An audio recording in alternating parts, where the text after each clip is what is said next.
ડીસામાં cold storage ભાડા વધારા મામલે એમએલએની સંચાલકોને અપીલ. કોલ્ડ સ્ટોરેજના સંચાલકોએ ભાડું વધારતા ખેડૂતોમાં રોષ. ભાડું પરત નહીં ખેંચે તો ભારતીય કિસાન સંઘની આંદોલનની પણ ચીમકી છે.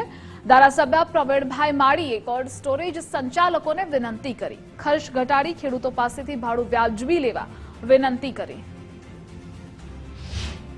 ડીસા કોલ્ડ સ્ટોરેજ એસોસિએશન દ્વારા જે ભાવ વધારો કર્યો છે તેમાં ખેડૂતોના હિતમાં એસોસિએશનની મિટિંગમાં જવાનું થયું હતું.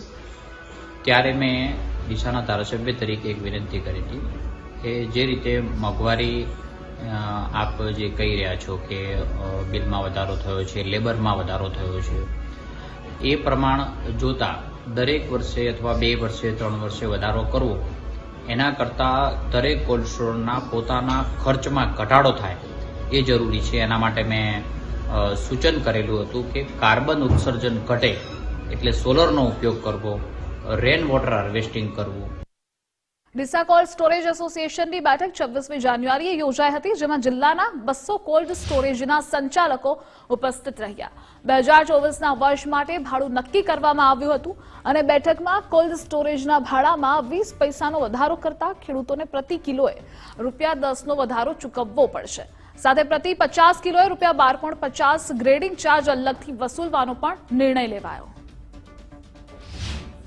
26મી તારીખે અમારા બનાસકાંઠા કોલ્ડ સ્ટોરેજ એસોસિએશનની મિટિંગ મળી.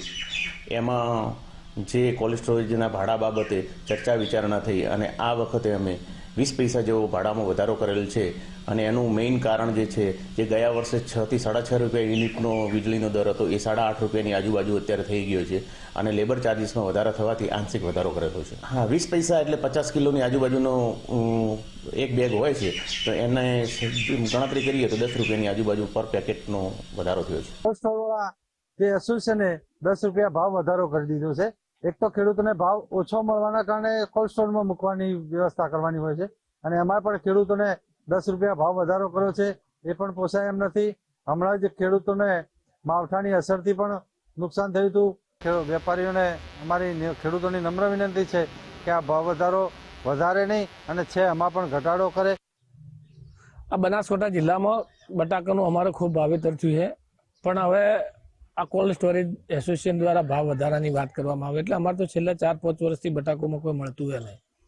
બીજું કે બટાકાનું અમે થાય એટલે ભાવ ના મળે એટલે અમે કોલ્ડ સ્ટોરેજમાં મૂકવા જોઈએ, બરાબર. એટલે અમારી એ મજબૂરી છે. હવે આ કોલ્ડ સ્ટોરેજવાળા ભાવ વધારો કરવાની વાત કરે એટલે અમારી તો સરકારને એટલી વિનંતી છે કે કોલ્ડ સ્ટોરેજવાળા ઉપર કોઈ પ્રકારે દબાણ લઈ એના ભાવ વધારો બંધ રખાવે તો અમારે હાથમાં કોઈક આવે એમ છે. બાકી તો શું છે કે અમે પછી બટાકા અંદર મૂકો અને પછી પાછું બહાર કાઢવા દો એટલે અમારે તો એટલું ભાડું ચડી ગયું એટલે અમારે તો સરવાળે નુકસાનનો જ વારો આવે.